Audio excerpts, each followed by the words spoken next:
네, 추석 체크하시고. 네.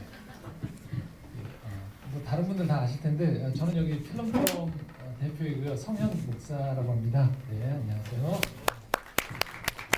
한 분씩 소개해 주시죠. 안녕하세요. 영화 천하에서 제주도에 사는 윤정 역을 맡은 이윤아입니다.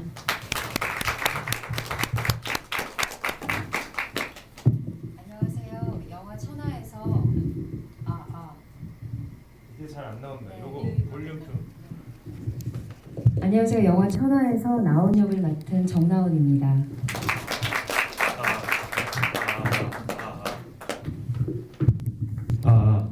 와 오늘 진짜 웃긴다. 정말 웃겨. 오늘 영화 그 주제 혹시 알고 오셨어요, 다들?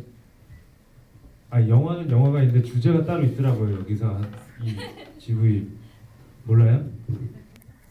뭐였냐면은 되게 웃긴다. 그 뭐냐면 기독교적 시각으로 보는 천하예요. 근데 우연히 내가 많은 사람들 다른 시사회 때나 개봉 때나 초청했는데 오늘 내가 온 사람들 99%가 예수 골수분자만 왔어.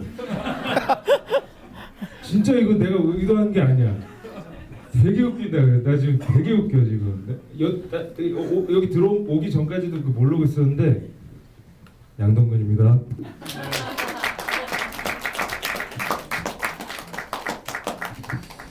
네, 그 오늘 자리는 저희가 영화 보시고 난 다음에 이야기들을 같이 나누는 시간이고요. 제가 진행을 맡으면서 마더레이터를 맡으면서 같이 이야기를 좀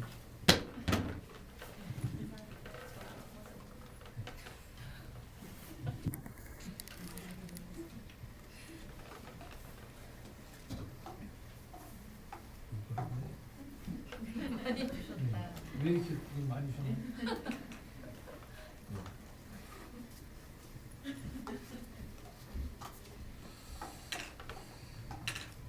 네, 영화 잘 보셨죠? 네. 네. 네, 잘 보셨냐고만 물었습니다. 일단 이해 말고 일단 잘 보셨는지를 여쭙고요.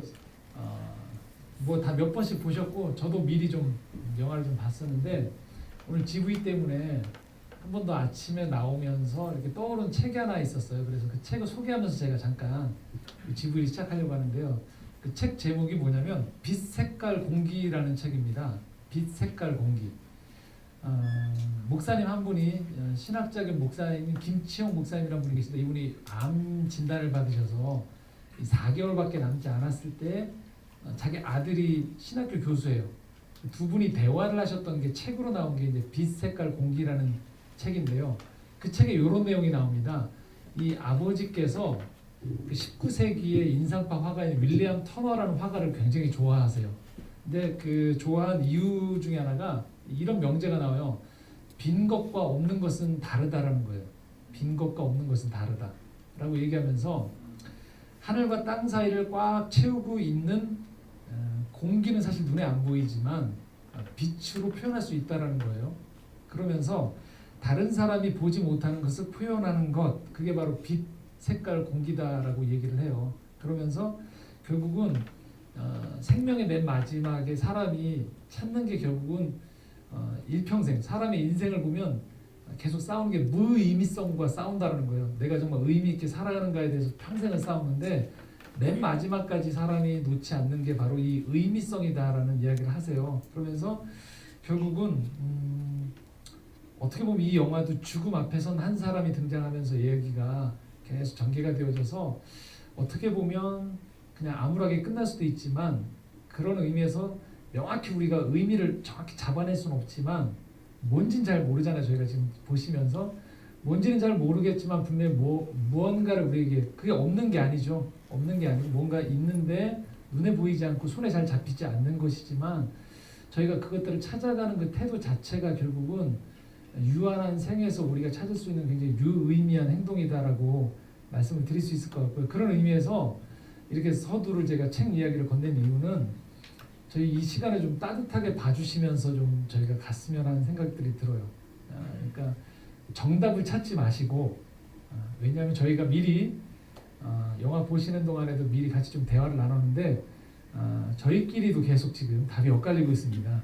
저희끼리도 계속 찾아가는 여정에 있어요. 그래서 그럼 서로 좀 퍼즐을 완벽하게 짜맞추는 것이 아니고 서로 간의 대화를 통해 저희가 좀 계속 찾아갔고, 또 했던 영화의 대사의 내용들도 서로 배우들께서 반추하시면서 다시금 깨닫는 그런, 제가 옆에서 보면 좀 신기하더라고요. 다 아시는 줄 알았는데 이제 깨달아 가시면서 대화 중에서도 그런 시각들이 좀 있어서 막 그런 것들을 좀 경험하시면서 얘기를 나누는 것들을 좀 경청하시고, 이후에 여러분들에게 좀 시간을 드릴 테니까 같이 좀 교감할 수 있는 시간을 갖도록 하고, 맨 마지막에 보너스로 우리 이 영화를 만드신 민병훈 감독님 잠깐 나오셔서 또 말씀을 나눌 수 있는, 그래서 요새 말로 오늘 오신 분들은 개를 타셨습니다. 예, 굉장히 좋으신 시간이 되실 거라 생각이 들면서요, 좀 말씀을 나누도록 하겠습니다. 먼저 우리 배우들께서 보시면서 이 영화에 대한 소감을, 출연하셨던 소감을 먼저 좀 나누셨으면 한다는 생각이 좀 듭니다. 예, 소감 어떠셨는지.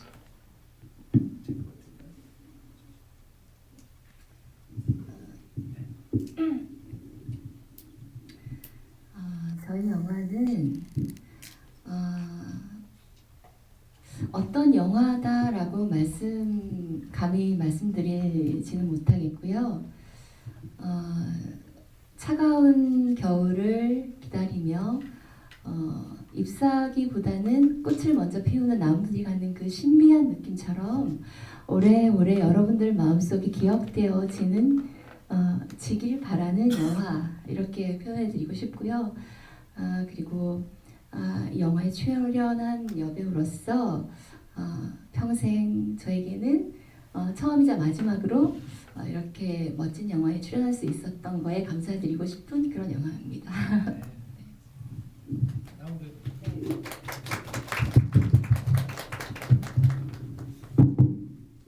영화는 처음에는 어떻게 보면 되게 복잡한 것처럼 느껴질 수 있는데, 저는 이 영화에 굉장히 단순한 마음으로 이 영화에 참여를 하게 됐어요. 우연은 없잖아요. 그런데 흘러가는 상황이 돌아가는 모든 것들이, 배우들이 캐스팅되고 영화가 만들어지고 하는 것들을 볼 때 이게 우연은 아니구나 라는 생각으로 아주 단순하게 해야 되는 영화인가 보다, 그렇게 해서 참여하게 됐습니다. 지금 영화가 만들어지고 한 2년이 지나고 나서 개봉을 하게 됐는데, 그 사이에 저도 정말 이 천하란 영화와 함께 많이 성장을 한 것 같아요. 그래서 오늘 들어오기 전에 함께 얘기를 나누면서 처음에 내가 이 영화를 어떻게 시작하게 됐었지를 잠깐 생각해 보니까 많은 것들을 보게 되고 생각하게 됐더라고요. 그러니까 단순하게 시작했는데 조금 여전히 단순하지만 조금 뭔가를 알게 된 것 같은 느낌. 여러분들이 느끼셨을 그 느낌. 네, 그 느낌입니다. 네.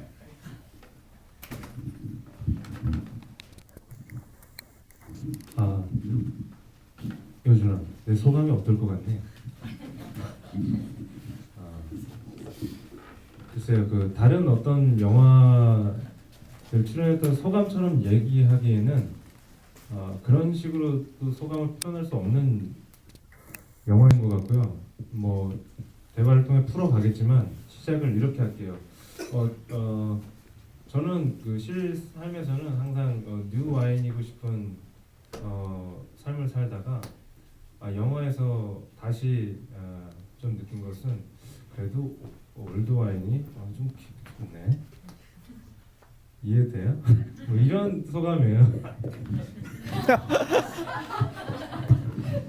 참고로 말씀드린 저희 대화 오늘 그 질문을 제가 미리 준비 안 드렸어요. 그래서 거의 말 그대로 가는 것 같고요. 그럼 질문 하나씩 제가 드리겠습니다. 일단 자기 배역이 뭐로 이해하셨는지를 좀 듣고 싶어요. 내 배역이 어떤 배역이다. 궁금하시죠? 네. 내 배역이 어떤 배역이다라고 생각하시는지. 우리 동근 배우님부터 거꾸로. 네. 제 배역은 제가 선택하고 접근하고자 할 때 그분 정말 저긴데 이름이 기억이 안 나요.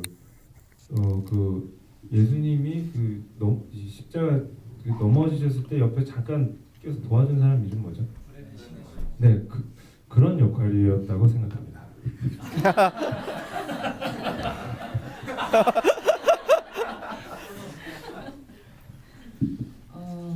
카페 여주인. 제가 처음 시나리오를 받았을 때 이 나온 역할은 카페 여주인이었어요. 근데 제가 감독님 미팅을 마치고 나서 이 영화는 출연 못하겠다라고 생각을 하고 있는데 시나리오가 수정됐으니 다시 한번 읽어봐 주세요 하고 왔던 시나리오에 이름이 나온이었어요. 이 나온이란 역은 구레네 사람 시몬의 좋은 친구 역할이었다고 생각합니다. 이렇게 재밌게들 얘기. 저는 사실 제 역에 대해서는 잠시 뒤에 얘기하기로 하고요. 제가 이 영화를 하게 된 이유는 어떻게 만나게 됐냐면 제가 너무 사랑하는 후배예요. 저희 SBS 기수거든요. 근데 이제 언니 이런 시나리오가 있는데 한번 봐주겠어 하고 제 이메일로 대본을 보냈어요. 그래서 제가 그 작품을 보는데 수연 역할? 수연 아시죠? 수연 역할이 너무 매력적인 거예요. 감히 좀 윤종은 생각도 못하고 있었죠. 그래서 수연 역할이 참 매력적이다 그랬는데 우리 후배가 언니 그 매력 있지? 언니랑 어울렸어. 그래? 그러면 만약에 캐스팅이 안 됐으면 감독님한테 내 얘기 좀 해주면 안 될까? 그렇게 하게 됐는데요. 근데 감독님께서 밤이 왔는데 수연 역할은 벌써 누군가가 정말 그 춤을 추는 배우가 하게 됐다고. 그래서 그러냐고 그러고 이제 마음을 내려놓고 그때 후배랑 같이 이제 운동을 했어요. 나도 그 영화를 안 하게 될 것 같아. 그래서 그래. 제가 안 하게 될 것 같아요. 그래가지고 우울하기도 하고 그래 또 좋은 작품이 올 거야. 그러고 이제 운동을 하고 있었는데 갑자기 전화가 왔어요. 윤정 역을 해보면 안 되겠냐고. 그렇게 해서 하게 됐거든요. 근데 저는 정말 제가 23년 전에 영화 주인공을 감사합니다 한번 맡았던 적이 있었어요. 어렸을 때. 근데 지금 정말 두 번째로 정말 처음이라고 할 수 있겠죠. 주연을 맡아서 했는데 윤정 역은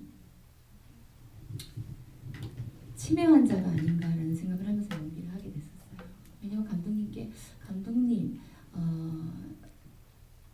지금 윤정이 혹시 수연이 아닐까라는 생각도 들고 감독님 답을 좀 주시면 제가 연기하는데 좀 더 도움이 될 것 같은데 답 좀 주시면 안 될까요? 했더니 감독님께서 윤정이 수연일 수도 있고 아닐 수도 있고. 그럼 감독님 제가 생각할 때는 치매 환자가 윤정이라는 느낌이 드는데 이거는 감독님 생각하시는 거랑 맞는 건가요? 라고 여쭤봤을 때 그럴 수도 있고 아닐 수도 있고 그렇게 말씀해 주셨어요. 그때는 진짜 속이 너무너무 답답했는데 오늘에야 와서 감독님의 그 넓은 뜻을 이해하게 됐고요. 저는 감독님의 그런 배우들의 모든 생각이나 이런 것들을 존중해 주신 리더분이 그 앞에서 이끌어 주시는 그런 그 마음이 곧 하나님의 마음을 닮아 있지 않았나라는 생각을 해요.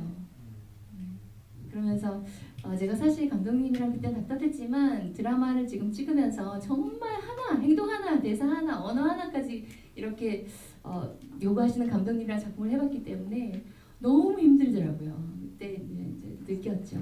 문병국 감독님께서 얼마나 배우를 이해해 주시고 정말 그 고승이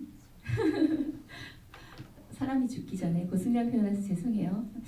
사람이 죽기 전에 정말 모든 것들이 용서되지 않는 게 없잖아요. 내가 만약에 내일 만약에 이 세상을 떠난다면 왜 그렇게 더 사랑하지 못했을까 그런 마음이 들지 않을까라는 생각이 들어요. 그런 마음으로 저희 작품을 끌어가셨던 것 같아요. 이제 생각해요.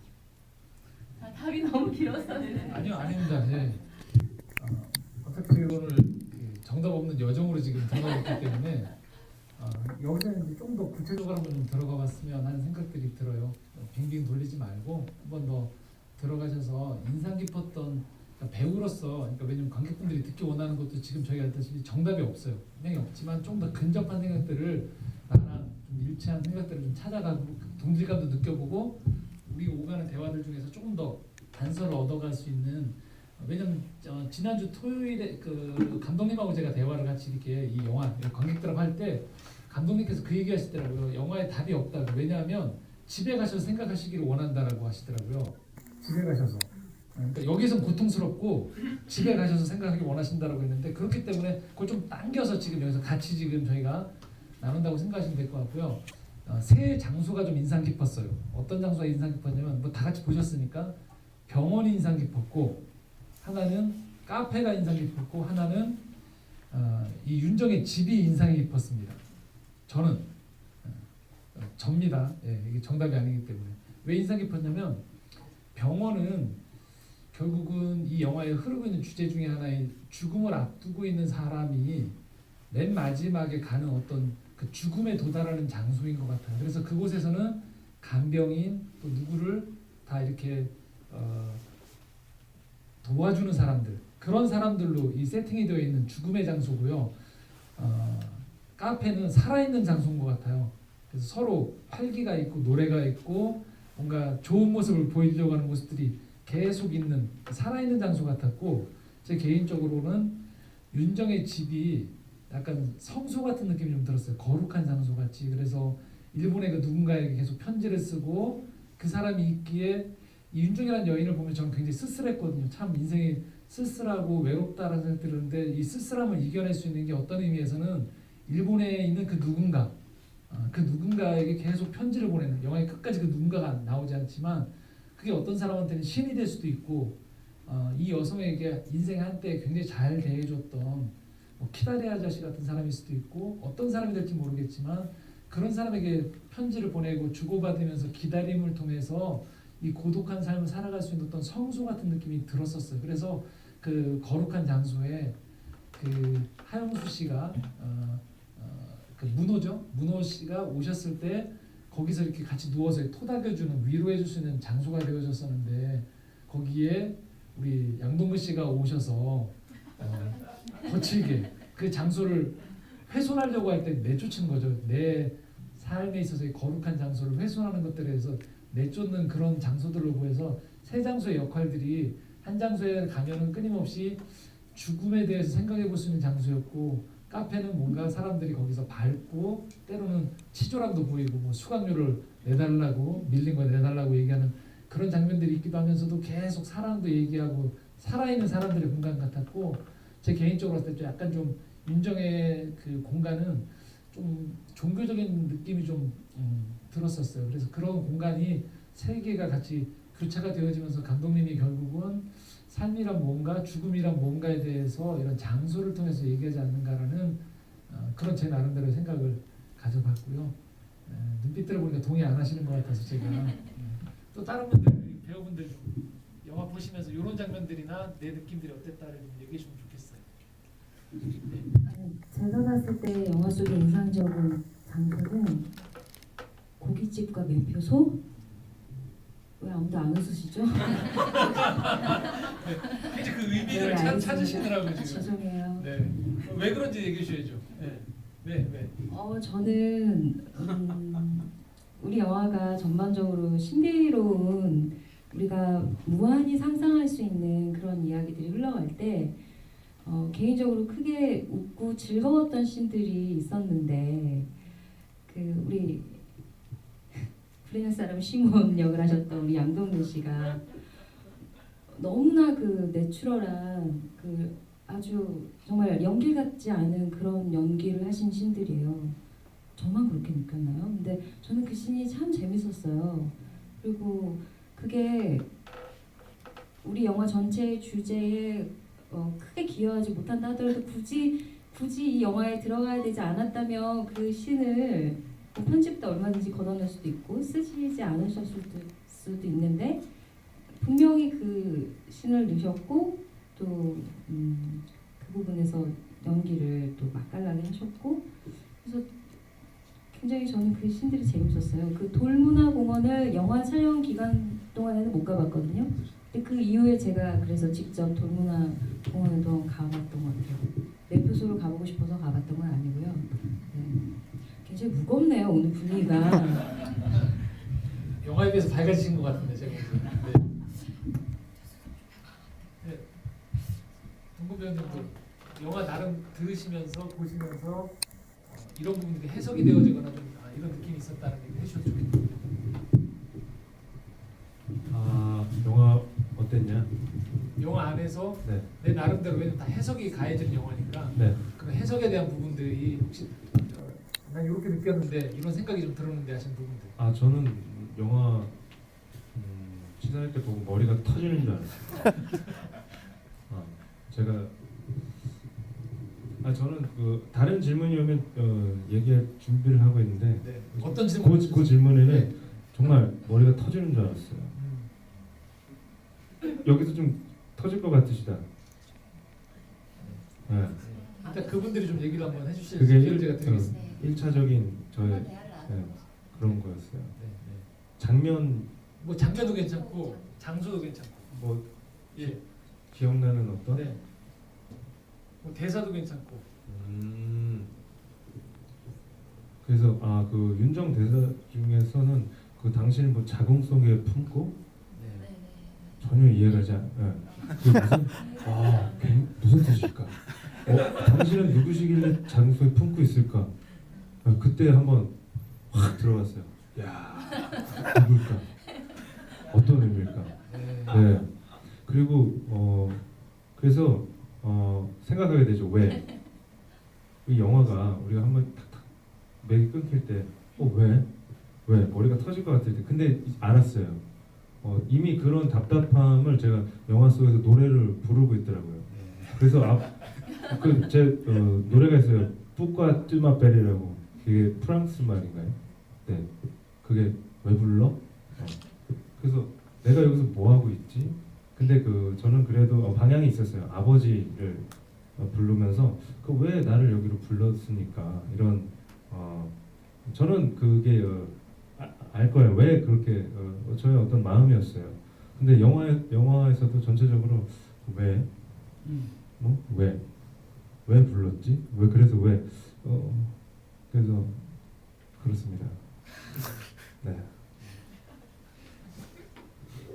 영화 문서 같은 그 양동근 씨 대사 중에서는 저는 끝나고 난 다음에 제일 인상 깊었던 대사는 그 숲속에서 갑자기 서로 돕고 사는 거다라고 이렇게 하는 게 저는 인상 깊었어요. 와, 이게 굉장히 생활 밀착형 그 대사여서 굉장히 그 대사도 인상 깊었고 아마 그런 장면들 요소가 되게 재밌게 영화를 끌어가면서도 한편으로 되게 돕는 사람처럼 여겨지다가도 어느 순간에 갑자기 윤정의 집에 가서는 갑자기 돌변하는 그런 신도 나오고 해서 감독님이 보면서 뭔가 하나의 정형화된 사람을 만들려고 하신 건 아닌 것 같다는 생각도 좀 들었고요. 그러니까 왜냐면 윤정도 보면 영화를 보면 마냥 천사 같지 않잖아요. 보면 천사처럼 막 돕다가도 갑자기 막 화도 내고 그렇죠? 밀린 수강료 이렇게 수강생한테 요청하고 계속 제가 그 얘기하는 이유는 그 장면이 너무 인상 깊었었거든요. 저렇게 천사 같은데 근데 수강생한테 밀린 수강료 이렇게 얘기하는 게 굉장히 저는 인상 깊었었고 그게 결국은 사람들한테 있어서 뗄래야 뗄 수 없는 장면들이 아닌가라는 생각이 들어서 보면서 저는 재밌게 느껴졌었거든요. 그럼 하나만 더 이야기하면서 좀 바로 객석하고 하면서 좀 오가는 게 차라리 낫겠다 싶은 생각이 좀 들어요. 결국 영화가 뭘 말한다고 생각하시는지 이게 굉장히 중요한 자기 나름대로 그래도 영화를 봤을 때 이거 뭔 얘기하려고 했지? 나는 이게 참 얘기하고 싶은 얘기가 아니었을까라는 생각이 든다. 세 분 중에 네. 확실히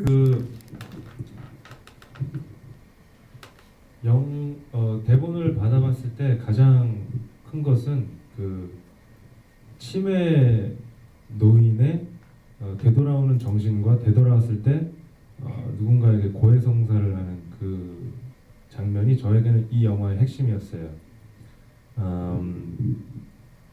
그 아내한테 어떤 그랬던 부분들을 막 고해하잖아요.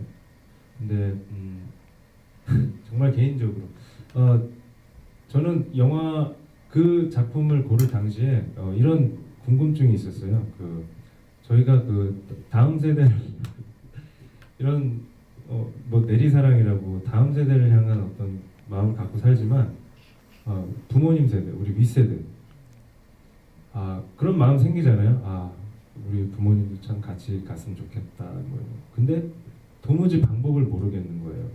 근데 그 영화에서는 그 나이 그 어르신 나이대 분들이 이걸 보고 이런 생각을 나도 치매가 들면 어떤 그런 두려움도 계실 테고 그런데 그 나이 때 갑자기 어떤 회심이라든가 그런 부분에 있어서 그런 것들이 작용할 때 그 역할을 하시는 그 하영수 선생님 그 자체 분도 그 선생님이 그 역할을 하신다는 거에 저는 굉장히 매력을 느꼈어요.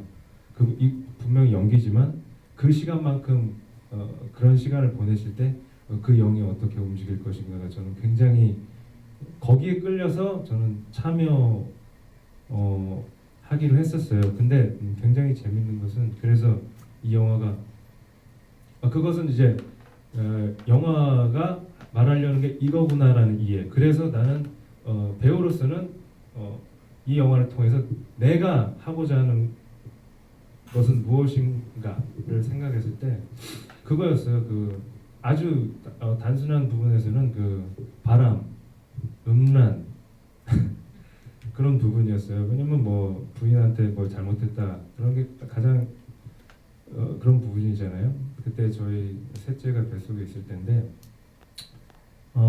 어떤 그런 절제 이런 거 있잖아요. 그 저 바지 입고 나온 거 이게 한 거 그거 나름 어떤 저만이 숨겨놓은 코드였어요. 정조대. 나는 지금 절제를 하고 있어요. 예. 그 바지를 굳이 고른 것도 이 영화가 우리가 절제하지 못한 어떤 젊은 때 우리가 어쩔 수 없이 우리 그 나의 아내를 기만해야만 했던 그런 시간에 대한 그 고해를 하시잖아요. 그래서 제가 하려는 것은 그런 부분을 살짝 표현하려고 했었죠. 근데 개인적으로 또 배우 하면서 씬에서 굉장히 그 갈등했던 부분은 아무래도 그 정사, 배드, 신이었어요. 결혼 전하고 후하고는 그 기준이 되게 많이 달라졌는데 그래서 그 절제 이런 부분에 있어서 제가 배우라는 일을 하고 있지만 그런 부분에 있어서 굉장히 조심스러워지기 시작했어요. 근데 영화 안에서 그런 장면을 표현해야만 했죠. 근데 또 저는 삶에서 연습을 하는 것이 디렉터에 대한 순종을 연습하고 있었어요. 그래서 우리 감독님 디렉션을 주는 사람 있잖아요. 어떤 디렉션을 주실 때 어떤 내 개인적인 생각 이런 것들로 내가 이걸 안 따라가면 그래서 벗어야 될까? 이 장면을 해야 될까? 이 고민이 왔을 때 그냥 한번 내려놔 봤었어요. 영화 안에서. 실제 삶에서는 그렇지 못하다는 걸 바지로 표현했고요. 네. 그래서 아내였어요. 그래서 처음에 걱정했었어요. 이 장면을 찍으면 분명히 무슨 일이 있었을 텐데. 근데 역시나 아내가 이 작품을 보고서 굉장히 힘들어했어요. 네. 그래서 예. 저는 그런 무드 안에서 이 작품을 찍고 이 작품을 봤어요. 뭐 좀 괜찮았나요? 결국은 그 바지는 아내를 위한 마지막. 네, 그렇죠. 그러나 이건 의미가 없었다. 나는 채웠지만 의미가 없었다. 네. 그래도 최선을 다했다.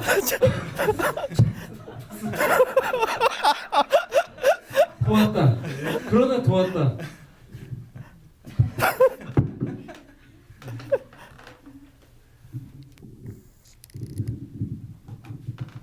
제가 처음에도 말씀드렸다시피 영화 출연은 굉장히 단순하게 결정을 하게 됐어요. 그 처음 받았던 대본에도 그 풀발신이 있었고 그래서 소화하기가 어려울 것 같다 배우로서 그 배역을 내가 소화하기가 어려울 것 같다는 이유로 이제 출연을 못하겠다고 말씀을 드렸는데 수연 역할에 너무 잘 어울릴 것 같아서 추천했던 우리 이라 언니가 주인공 윤정으로 되면서 그 종규 역할이 양동근 씨가 되고 그렇게 하면서 이 영화는 같이 출연을 하고 싶어지는 마음이 생기고 그래서 감독님한테 그러면 그 씬만 어떻게 오밋시켜 주시면 자연스럽게 할 수 있겠습니다 했는데 감독님 끝까지 그 씬은 반드시 있어야만 한다라고 얘기하셨고 그래서 저도 이제 처음인데요 그런 역할 그런 장면을 연기해 본 게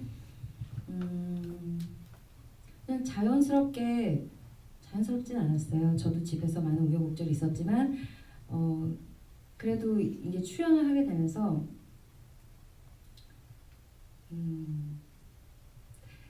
사실은 제가 이 천하라는 대본을 만났을 때만 해도 배역임에도 불구하고 캐릭터들을 저지하고 있더라고요. 판단하고 있어요.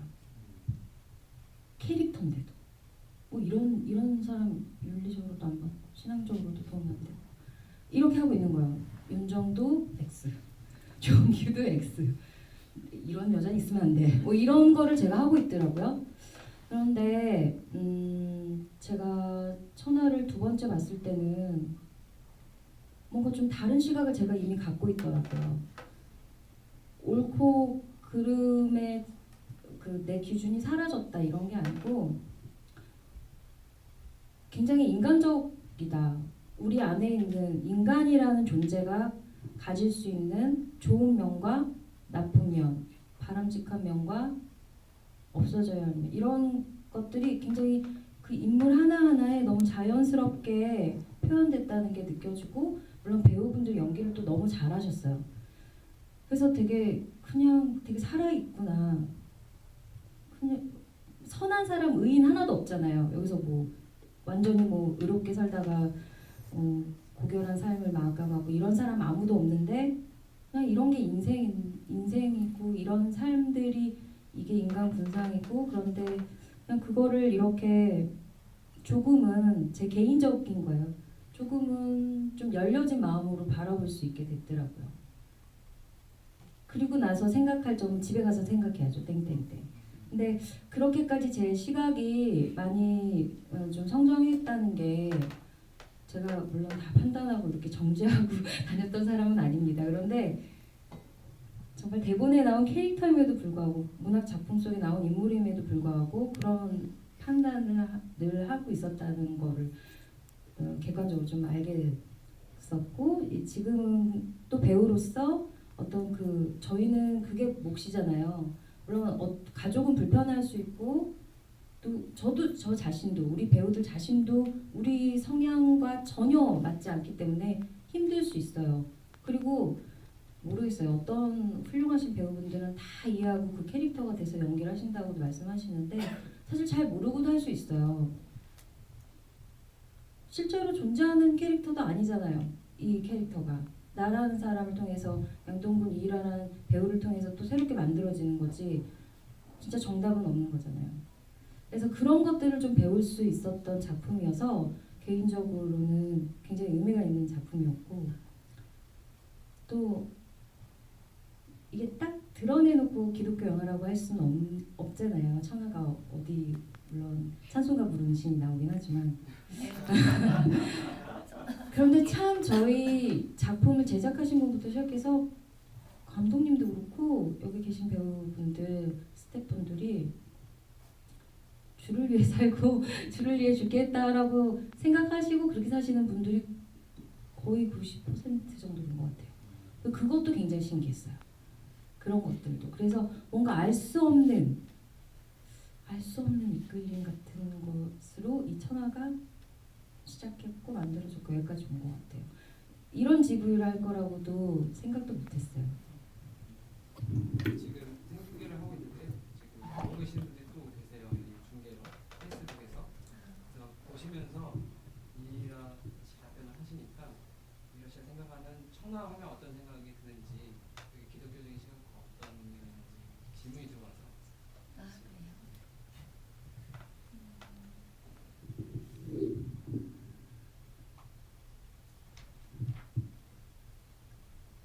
우리가 안에서 살아가면서 무엇이 옳고 무엇이 그르고 무엇이 잘못됐고 이렇게 비판하고 그리고 나름대로 이렇게 그어놓은 선이 있잖아요. 근데 과연 그게 하나님의 시각에서 봤을 때 답은 무엇일까라는 질문을 하게 되는 그런 영화인 것 같아요. 아무도 그 답은 찾을 수 없고요. 하나님만이 알 수 있는 게 아닐까라는 그런 마음을 읽게 되네요. 답이 됐나?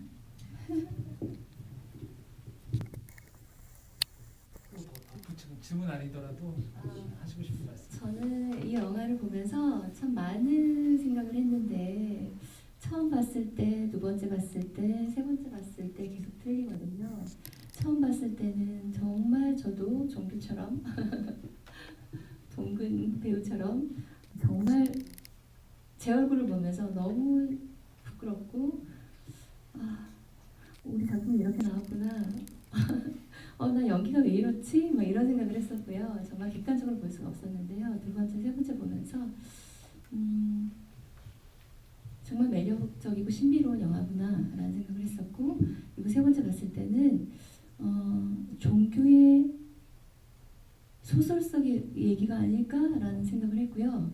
그리고 오늘 여러분들과 대화를 하면서 느끼는 건데, 아까 저희가 좀 만나서 얘기를 했거든요. 이거는 윤정의 꿈 이야기일 수도 있겠구나, 그런 생각을 했었어요. 그리고 수용과 윤정은 동일 인물이 아닐까?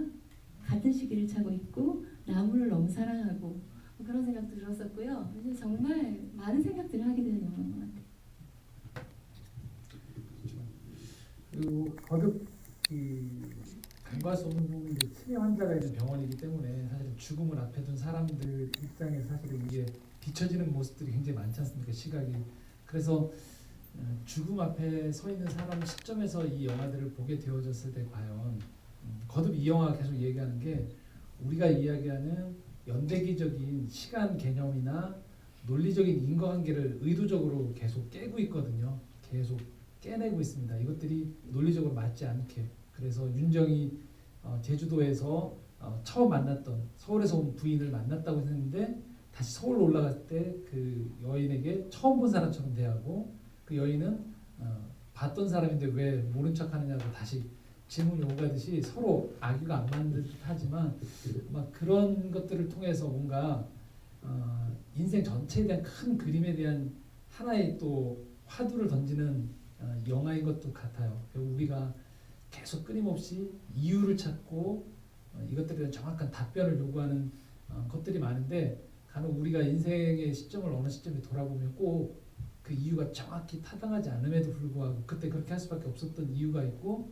내가 바라본 시점과 저 사람이 동일한 행동에 대해서 서로 달리 볼 수 있는 점도 있지 않나라는 생각도 들고 아까 서두에 말씀드렸듯이 사람의 욕망이 과연 우리가 이게 만약에 저희가 크리스찬 입장에서 봤을 때 과연 그 영생이란 문제를 놓고 보았을 때 정말로 욕망이 완전히 다 제거된 날 것 그대로가 다 제거된 상태에서의 그냥 무욕의 사람이 천국에 가는 문제인가를 돌아보면 성경에 사실은 예수님을 만나고 영생을 얻었다라고 하는 사람들은 무욕의 사람들이 아니거든요. 사실은 여전히 그들이 가지고 있는 인간 실존 그대로에서 그 누군가를 만나느냐가 중요한 문제였듯이 이 영화에서도 끊임없이 우리한테 이야기하는 게 죽음 직전에 얼마나 당신이 깨끗한가에 대한 문제, 무결점의 인간인가의 문제보다는 저는 개인적으로는 옆에 누가 있는가도 되게 중요하구나 라는 생각이 들었어요. 맨 마지막 시점에 마치 예수님의 십자가 양쪽에 달려있던 강도나 그 여인들이 예수님 주변에 그 맨 마지막에 지켜주었던 것처럼 삶의 마지막에 내 옆에 누가 있는가 또 나는 누구 옆에 있어줄 수 있는가도 굉장히 중요한 질문이 아닌가라는 생각들을 좀 가져보게 되었었습니다. 일단 저희들 얘기를 이렇게까지 한번 매듭을 지으면서 객석으로 좀 마이크를 돌리고 또 저희가 할 얘기들이 있으면 같이 좀 엮어가도록 하겠습니다. 손을 들어주시면 저희가 마이크를 건네도록 할 테니까 좀 본인들의 얘기를 좀 해주셔도 소감을 얘기해서도 좋고 저한테 질문을 해주셔도 좋고 다른 분들에게 같이 감독님한테 묻지는 마시고요. 예, 한번 좀 얘기를 좀 나누시면 좋겠습니다. 누가 좀 혹시 먼저 손을 들어주시면.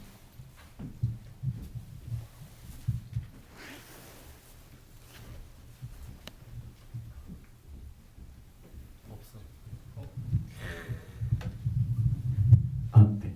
앉아서 해도 되나요? 네. 네, 이게 질문도 뭐 누구한테 네.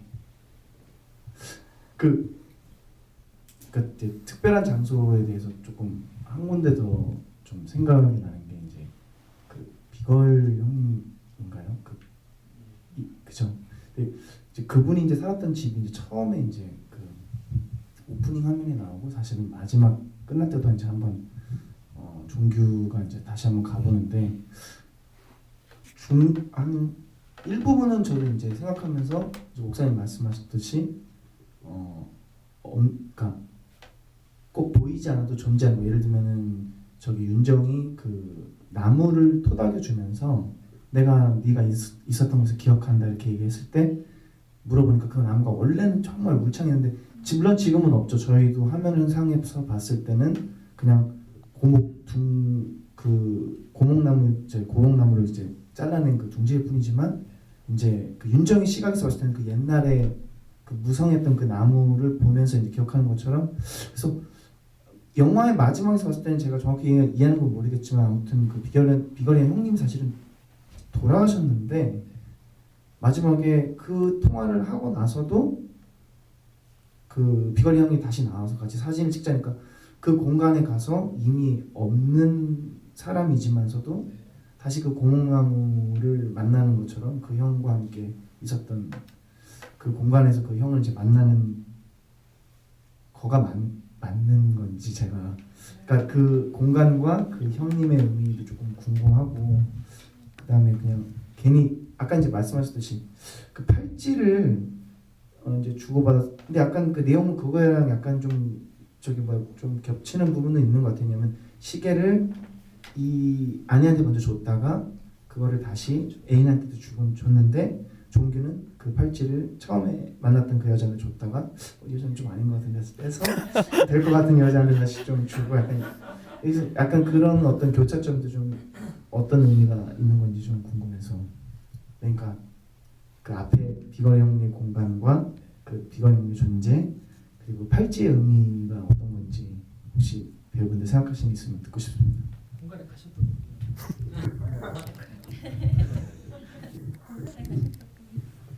제가 머리가 굉장히 아팠었다는 게 그런 부분들인데요. 네. 일단 원래 여러 가지 그 장면들 장치들이 원래 대본에는 없었던 것들이 굉장히 많아요. 그 제주도에서 촬영을 하면서 갑자기 어떤 생각이 났던 그러니까 감독님의 그 영감에 뭔가 왔던 이렇게 가야겠다 어떤 설정들이 대사도 그렇고요. 굉장히 즉흥적 없던 스케줄이 생겨서 촬영을 그런 부분들이 너무 많았어요. 근데 현장에서 저는 왜요라고 하지 않았어요. 이해 안 가잖아요. 저도 근데 왜요라고 안 하고 이렇게 한번 해볼래요. 근데 네 그냥 했어요. 감독님이 다 뜻이 있겠지. 뭘 찍는데요? 아 그래요? 네 찍으시죠. 하고 나왔는데 감독님 안에는 그게 이해가 있으실 건데 그런 그 연계성을 그러니까 제가 연계성을 설명하고 싶은데 전혀 설명할 수 없어서 그 너무 답답했었던 그런 부분들이 아마 다들 다르실 거예요. 그 부분들이. 일단 감독님 나오시면 사람 들어보는 걸로.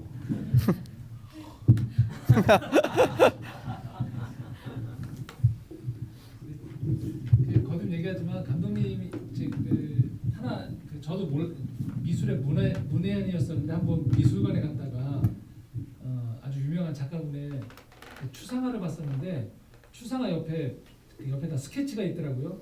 전 몰랐어요. 그래서 예전에 전 몰랐을 때는 추상화는 그냥 막 그리는 줄 알았는데 알고 봤더니 우연에 의해서 그리는 게 아니고 추상화도 결국은 스케치를 다 해놓고 그거에 따라서 추상화가 나오는 거를 전 처음 알았었거든요. 아 이런 거구나. 저는 그냥 화가들이 기분 내키는 대로 이렇게 해서 즉흥인 줄 알았는데 아까 그 얼핏 배우들이 얘기했던 풀바신이 감독이 절대 못 빼고 어떤 거는 추가하고 이런 부분들이 제가 이렇게 지금 들어보니까 즉흥성이라기보다는 지금 얘기했던 그 얼핏 지금 드는 느낌은 감독님이 얘기했던 인과고리를 끌어내면서 관객들이 이런 느낌을 갖기 원하는 최적의 그런 씬들이 더 들어갔으면 좋겠다라든지 그 감정의 결을 살렸으면 좋겠다라는 것들에 계속 감독님은 그림을 가지고 계셨다는 생각들이 들어요. 지금 보니까 갑자기 현장에서 기분이 좋으셔서 뭔가를 넣는다든지 뺀다든지보다는 지금 얘기한 대로 관객들이 내가 던지고 싶은 이 큰 질문, 뭔가를 우리가 큰 틀을 깨고 갇혀 있는 우리 안에 있는 시야들, 뭔가 집착하고 있는 그 지점들을 내려놓고 그 다음 단계로 넘어가길 원하는데 도움이 되어지는 씬들이라면 기꺼이 좀 추가하고 넣고 하는 과정들이 있지 않았나 싶고 배우들한테도 그걸 계속 요구하셨더라고요. 보니까 그런 순간들을 배우 스스로가 찾아가기를 원하셨던 디렉팅이 좀 있으셨던 것 같아요. 보니까 그렇죠. 네. 두 번째 질문이 이거 팔찌와 시계. 예. 그것도 정확히 맞아 떨어진다기보다는 어떻게 생각하세요? 그 뺏긴 분 있잖아요. 아니요, 저는 팔찌를 채워준 적이 없기 때문에 이 대답은 제가 할 수 있는 건 아닌 것 같습니다. 그렇죠. 받은 분 입장에서는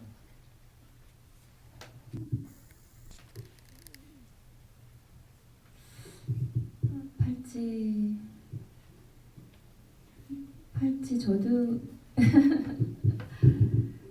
저는 윤정희 입장에서 수연한테 그 팔찌를 뺏어올 때 쾌감을 느꼈습니다. 농담이고요. 그 팔찌는 정말 많은 의미가 아주 짧은 순간이지만 담겨 있는 것 같아요. 그 사람의 아주 그 간사한 마음, 가벼운 마음들. 그런데 이제 그 하나의 의미를 갖고 제가 끼고 있던 시계를 그 팔찌를 받는 순간 그 작은 지갑에 집어넣었잖아요. 넌 들어가 있으라고. 그것도 그때 제가 그런 장면이 없었어요. 지문에는 없었는데 걔를 빼서 넣은 게 맞나? 아닌가? 감독님이 팔찌를 좀 넣으라고 하셨나? 감독님 우리 그랬었나요? 생각이 안 나. 내가? 저는 안 그랬을 것 같아요. 감독님이 말씀해 주셨을 것 같아요. 이 시계를 집어넣으라고. 기억이 안 나네요. 기억나? 그래서 거기에 더 참 많은 의미를 짧은 순간이었지만 넣고 싶었어요. 그 안에 정말 진심, 그 마음을 정말 진심을 다해서 표현해 주는 거라고 생각을 했었고, 그래서 그 시계도 그 안에 들어갔었던 거고, 이 팔찌를 받기 전까지 그 나의 그 마음을 여기 집어넣고 잊어버리고 싶었던 그 팔찌를 받으면서 다시 뭔가를 만들어가고 싶은 그런 마음이 아니었을까라는 생각이 드는데. 그 장면 보면서 제 생각 얘기하면 되는 거죠? 맞죠? 네. 시계까지는 잘 모르겠고요. 팔찌 촬영한 지가 오래돼서 잊고 있었어요. 근데 영화에서 그래서 굳이 의미를 좀 뒀을 때 그 팔찌를 줄 때 좋은 일이 생길 거예요 하면서 절대 풀지 말아요 하고 주는데, 근데 마치 그 나오는 장면이 약간 뱀 같았어요. 저는 그래서 쓱 나오는데 그리고 어떤 묶임 같이 생각이 됐었어요. 근데 그런 부분은 딱 있고, 마지막에 이것을 이제 윤정이 풀 때는 그 어떤 묶임에서의 풀림 그런 거 아닐까? 그런 어떤 해방 또 거기 안에 있지 않을까라는 개인적인 괜찮았어요? 진짜 감독님한테 이건 꼭 좀 물어보세요. 지금 저도 그 질문이 진짜 신선한 게, 시계는 좀 더 진심 어린 마음을 상징하는 거고 팔찌는 약간 정말 유혹이나 뱀 같은 건데, 시계를 버리고 팔찌를 선택할 때가 있잖아요. 그렇게 하신 거예요? 아닌가? 아니, 지금 딱 그런 건가? 우리가 보통 진심 어린 사랑 같은 거는 넌 들어가 있어 하고 그런 유혹의 이런 걸 또 감고 싶어하고 그런 걸 표현하고 싶으셨던 건가 아니면 해석이 너무 좋았던 건가? 잘 모르겠네요. 네. 여러분 지금 굉장히 희한한 지금 GV를 준비하시고 과연 뭐가 진실인지는 모르는 것 같은데 감독님이 그 순간에 여러분들이 느끼시기 원하는 부분들이 분명히 있으셨던 것 같아요. 지금 얘기한 대로 어차피 퍼즐은 안 맞춰지게 되어 있는 영화인 거고요. 어떤 그 지점에서 뭔가를 여러분 스스로가 깼으면 하는 그런 지점들, 내가 붙잡고 있는 그 지점들을 깼으면 하는 지점들을 계속 얘기하시는 것 같고요. 또 다른 분들 혹시 안녕하십니까. 영화 너무 재밌게 잘 봤고요. 머리가 터지는 줄 알았는데 정말 재밌게 봤습니다. 많은 사람들이 봤으면 좋겠습니다. 저는 보면서 마지막에 양동근 씨께서 사나라는 카페 이름보다 말이 나은 것 같다.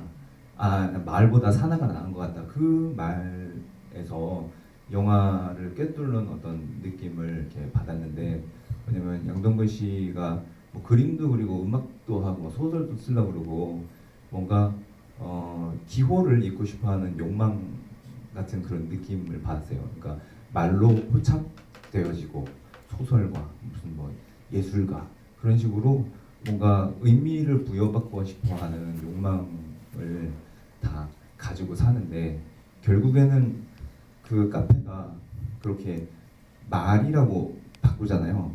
소설가 이름도 문호잖아요. 문호, 그렇죠?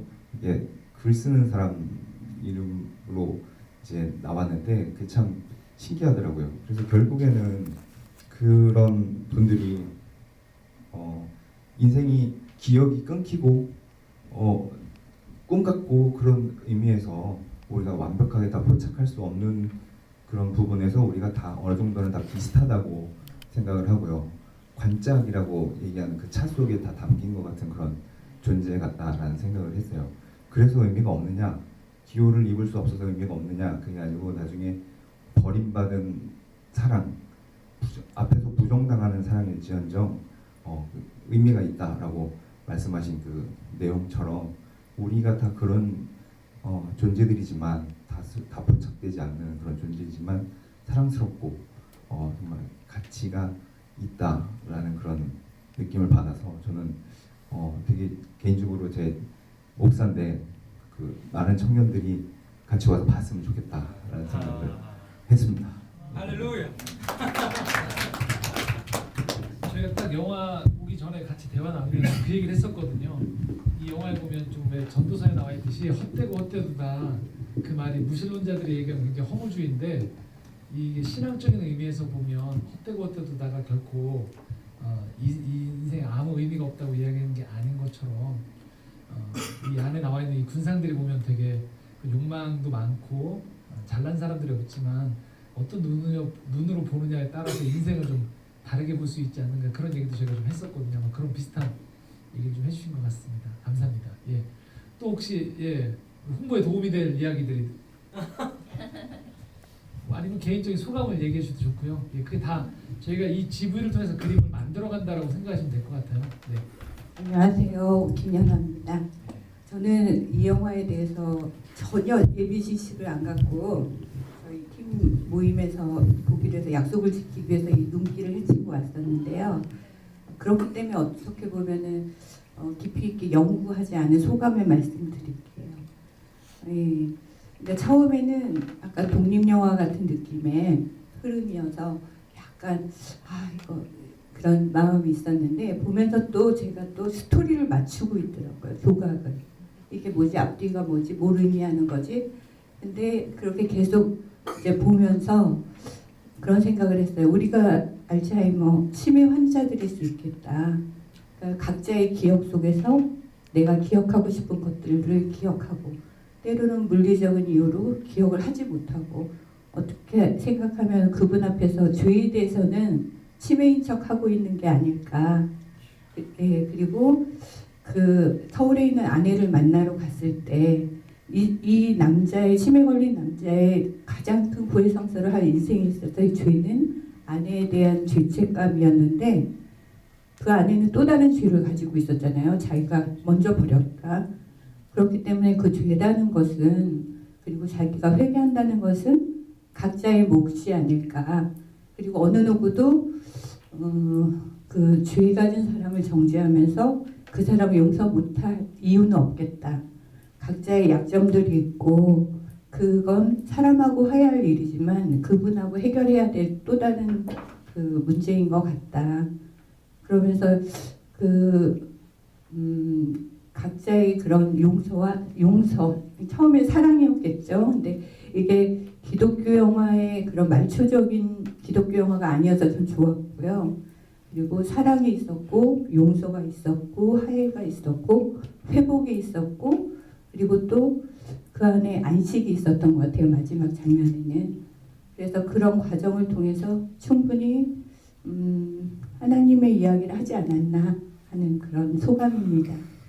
감사합니다.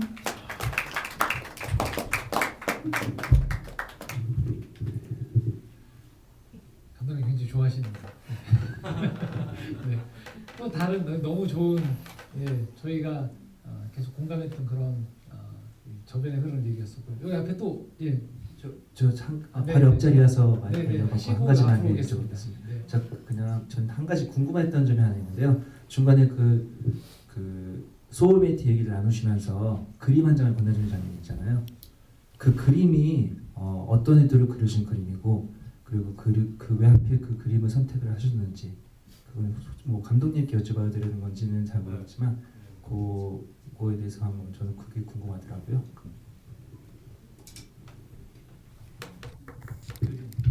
감독님 그 그림이 그 비걸 형님이 그리셨던. 근데 그걸 마치 이제 그 씬에서는 이제 제가 하는 것처럼 표현이 된 건데 원래 그 비걸이라는 분이 거기서 굉장히 원래 아티스트적으로 이렇게 사시는 분이에요. 그 삶을 제가 직접 옆에서 보지 못해서 실제로 네, 역량이 어느 정도 그분이 원래 기타도 치세요. 제가 기타 연습을 그때 원래 영화 안에서 했었는데 너무 못 쳐서 그런 설정이 나왔었고 그러니까 그 그림도 아마 그 비걸 형님의 어떤 정신이 들어가 있었겠죠. 그걸 감독님께서는 뭐 다 설명을 안 해주셨는데 그 씬에 그래서 그런 구체적인 이해를 원하시면 이따 감독님께 여쭤봐요. 좋습니다. 예, 아까 여기 하시고 그다음에 이렇게 넘어가겠습니다. 네. 네, 안녕하세요. 저는 유진범인데요. 제가 연예인분들을 직접 뵈고 질문하는 게 처음이라 너무 떨려서요. 말이 두서없어서 좀 이해해 주셨으면 좋겠습니다. 그 감독님이나 뭐 이렇게 작품에 대한 이야기는 항상 이제 끊이지 않는 숙제 중에 하나가 인생을 판단한다는 건 너무 어려운 일이다. 그렇다면 존재하는 걸 받아들이자. 그래서 존재를 받아들이자라는 입장으로 영화를 보는 거에 대해서 좀 많이 좋았었고요. 근데 이제 그러면서도 아직 풀리지 않는 숙제들은 여전히 있는 게 이 영화에서 보여주는 것 같은데 저는 이제 앞에 배역을 하셨던 배우분들이 계시니까 제가 단순하게 질문을 드리고 싶은 건 아직도 이해가 안 되는 게 그 나온님이 역할을 하셨던 카페 주인이시고 아름다우시고 말도 있고 공감도 있는 분이 왜 종교를 그렇게 좋아하고 사랑하고 아끼셨는지를 영화를 보면서 잘 이해가 안 됐어요. 그래서 혹시 캐릭터를 연기하면서 종교를 왜 그렇게 아끼고 사랑하고 품어주고 그런 게 있었는지가 개인적으로 너무 궁금하더라고요. 일단 나온이랑 캐릭터를 그렇게 아름답게 봐주셨다니 정말 감사합니다. 설정은 별로 그렇게 아름다운 여인이 아니었어요. 근데 이 미모는 감출 수가 없었는데.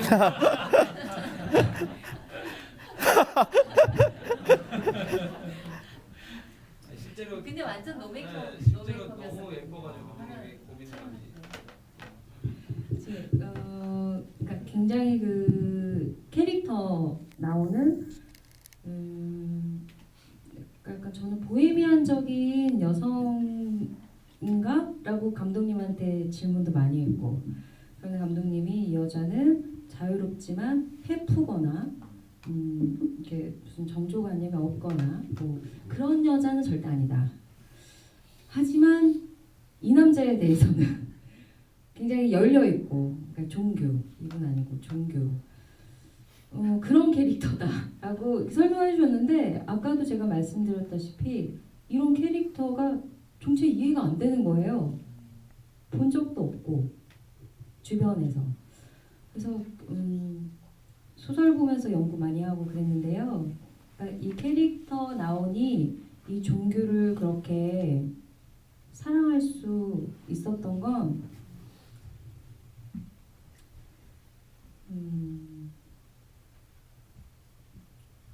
질문 듣고 보니까 참 부끄러워지네요.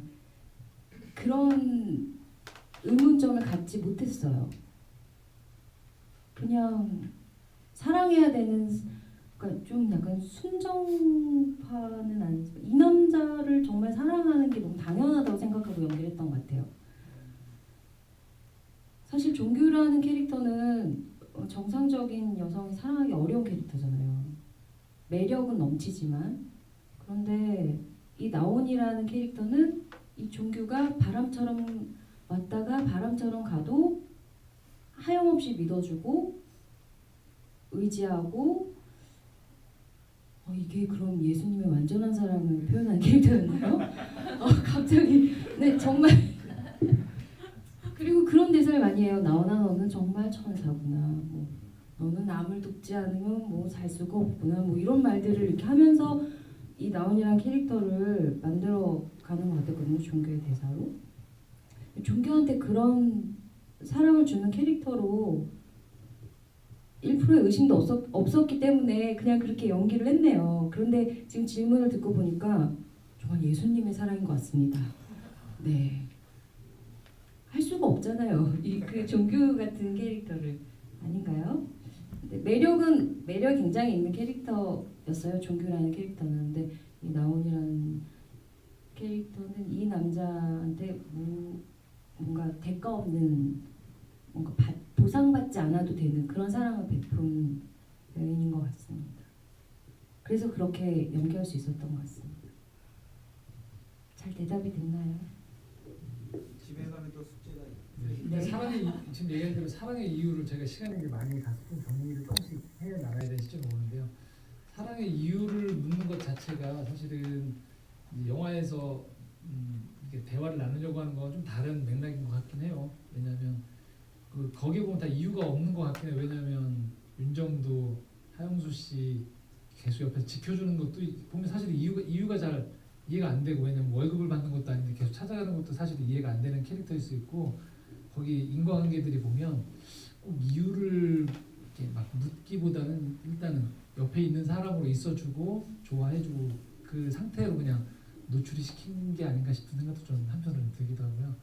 한 분이 아까 질문 더 하신다고 하셨죠? 예, 하시고 좀 정리를 좀 하면서 마지막 감독님 좀 얘기를 들어야 될 것 같아요. 좀 시간이 많이 가서. 예.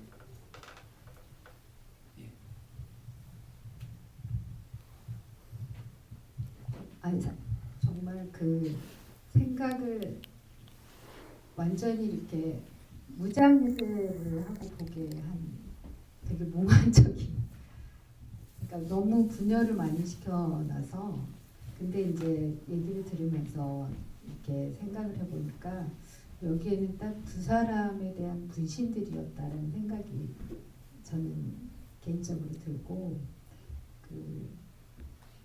이일화 씨가 연기하신 그분은 그 딸이 아닐까라는 생각이 들어요. 죽었다는 그 딸. 그래서 저는 이게 살아있는 사람들의 이야기가 아니라 죽어서 그 심판을 기다리는 그 상태가 아닐까. 그래서 이일화 씨의 그 공간 집은 뭔가를 자꾸 이렇게 바느질을 하잖아요. 그래서 그 색깔을 보면은 하늘색과 그 땅을 상징하는 그런 색깔로 저는 보이더라고요. 그래서 자꾸 뭔가를 연결을 하려고 하는 것 같아요. 땅과 하늘을. 그러면서 자기 어떤 분열된 자아들을 저것보로 맞춰 보려고 하는 것 같은 자기 삶을 그런 생각이 좀 들었는데 나중에 그것조차도 이제 불에 던져버리잖아요. 이제 그래서 그 아버지가 왜 하영수 씨 같은 저는 이제 여기서 가장 글을 쓰는 사람이라고 나오는데 정작 가장 정제된 글을 써내는 사람은 이일아 씨의 그 나레이션이거든요. 시 같은 글 그렇잖아요. 근데 그런 거를 보면서 이제 이 사람들은 그 아버지와 딸의 어떤 분신의 역할들을 하는구나.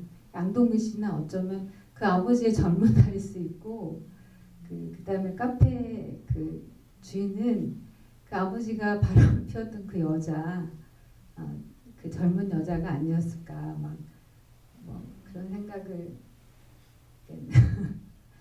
좀 하면서 저는 봤는데 그러니까 결국은 이제 저는 죽어서 심판을 기다린다고 얘기를 했지만 살아있다면 이게 살아있는 사람의 이야기라면 이제 치매 걸린 환자 그 사람들의 또 이야기일 수도 있겠다라는 생각이 들어요. 이제 개인적으로 이제 갑자기 불려 나와서 이 영화를 보게 됐는데 엄마가 저기 뇌출혈로 쓰러져가지고 지금 병원에 계시거든요. 그래서 잠깐 이제 친구가 영화 제목 좀 쳐봐. 그래서 제목 보고 노인들의 이야기다. 그래서 이제 엄마하고 통화를 이렇게 하면서 여기 걸어왔거든요. 그래서 굉장히 뜬금없었어요. 영화를 보게 된 것도 또 이런 종류의 영화를 보게 된 것도 굉장히 낯설고 근데 최종적으로는 저는 살아있는 사람의 입장으로서 이 영화를 저기는 나도 점점점 치매로 가는 그 과정이겠구나 그런 생각이 좀 끝으로 이렇게 들었어요. 질문이 있었던 게 아니고 제 나름의 어떤 소회를 얘기하고 싶었어요. 얘기를 듣고 보니까 저희가 이 천하가 예술 영화판 신과 함께라는 느낌도 좀 들고요. 저희가 아주 감사합니다. 진솔한 소회 감사드리고요. 네, 이렇게 지붕이 흘러올지 모르셨죠? 네, 저희도 몰랐는데. 네. 감독님 한번 잠깐 인사 아까 제가 질문은 사실 안 받기로 했었거든요. 감독님께 잠깐 앞에 나오시면 좀 우리 박수로 좀 우리 민병 감독님 앞으로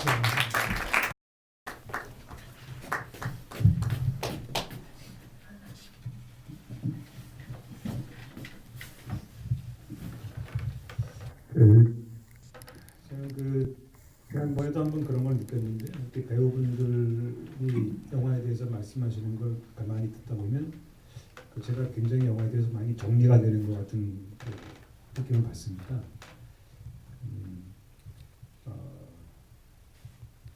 사실 뭐 아까 그 질문들 여러 가지 하셨지만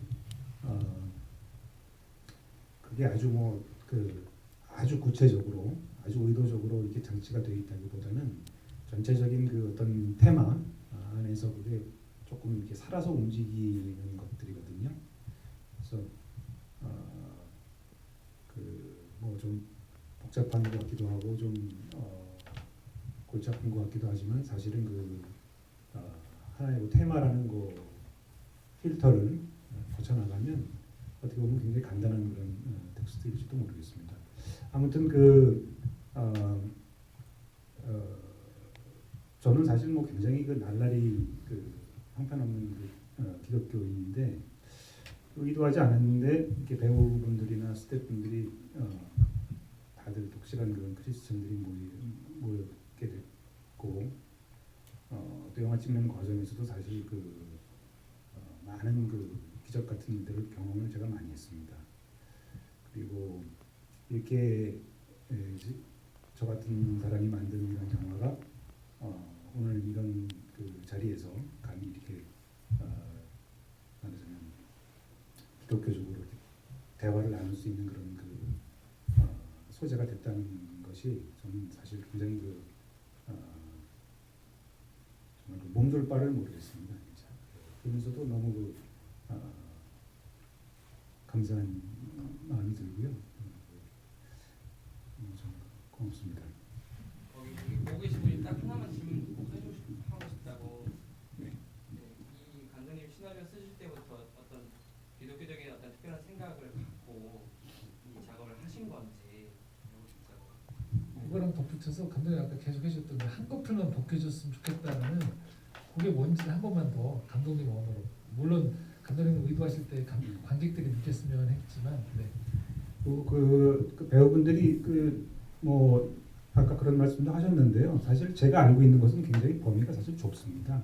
그래서 현장에서도 제가 뭘 배려하고 뭐 그런 게 아니라 하나라도 더 배우분들로부터 뭔가 제가 모르는 거를 좀 뜯어 먹고 싶어서 제가 그렇게 했던 것처럼, 제가 지금 그 필터라는 것도 사실은 제가 알고 있는 거지, 그것 말고도 아까 얘기 들어보니까 뭐 제가 몰랐던 것들도 많이 말씀을 하시더라고요. 그래서 그냥 그런 거죠. 그러니까 아까 질문하셨던 것들이 다 사실은 시간과 공간, 삶과 죽음, 또 진실과 허상, 또 사랑과 또 아주 새털처럼 가벼운 그런 하찮은 마음, 이런 것들이 다 왔다 갔다 하거든요. 하나도 이게 한 가지로 정해져 있는 것이 없습니다. 그런 이유는 아까 목사님 말씀하신 것처럼 우리가 죽을 때까지 쫓아다니는 것들이 결국은 다 그런 헛된 마지막 순간에 볼 때는 허무해서 헛된 게 아니라 정말 이런 것이 아니었구나 라는 것을 우리가 평생 쫓아다니죠. 그런 것이 사실은 어느 순간이 어느 순간이 됐을 때는 그런 것들이 별로 의미가 없었구나라고 느낄 수 있다는 거. 그거를 테마로 가지고 시작을 했기 때문에 현장에서 조금씩 그런 것이 변주는 됐을지 몰라도 아마 중심에 흐르는 그런 이야기의 테마는 거기서 아마 조금씩 움직였을 겁니다. 기독교적으로 아까 지금 하셨던 것처럼 기독교적으로 포함되는 거죠. 저는 뭐 이제 그렇게 생각을 하는데요. 그걸 또 좀 그렇게 받아들이기 어려운 분도 있을 수 있을 거라고 생각을 합니다. 감독님께서는 네. 최종 정리해야 되는데 그래도 꼭 한번 나누고 싶은 얘기 있으세요 혹시? 감독님께라든지 아니면 이제 요 숙제를 안고 집으로 돌아가셔도 괜찮으시겠습니까? 네. 그러면 좀 정리를 하도록 하겠습니다. 여하튼 저희가 우리 민병 감독님 모시고 이렇게 저희가 우리 세 배우분들 모시고서 천하라는 좋은 영화 함께 감상하셨고, 또 말씀드렸듯이 분명히 답을 주는 영화라기보다는 이제 질문을 안고서 감독님도 그걸 아마 염두에 두셨던 것 같아요. 삶에서 이제 이 영화를 더 맞춰 나가기를 원하셔서 한 번에 그냥 정신적인 유희로 이 영화를 스쳐 지나가는 영화가 아니고 좀 이제 살아가시면서 인생에서 아마 흔적이 좀 남을 수 있는 좀 살아있는 영화로 이 영화를 좀 관객들과 소통하고 싶었던 마음이 있으시지 않나라는 생각들을 좀 감히 좀 가져보면서 오늘도 그런 자리들을 이 늦은 시간까지 함께하신 여러분께도 깊이 감사드리고, 아마 이 시간에 여러분 해주셨던 질문과 이 시선들이 또 이 영화에 참여하셨던 감독님과 배우분들께도 굉장히 큰 의미 있는 시간으로 자리매김할 수 있지 않았나라는 생각이 들고, 또 저희 영화관 입장에서도 함께 이렇게 늦은 시간까지 함께 해주신 여러분께 깊은 감사의 말씀을 드리겠습니다. 그럼 이상으로 천하 시네토크 마치도록 하겠습니다. 감사합니다.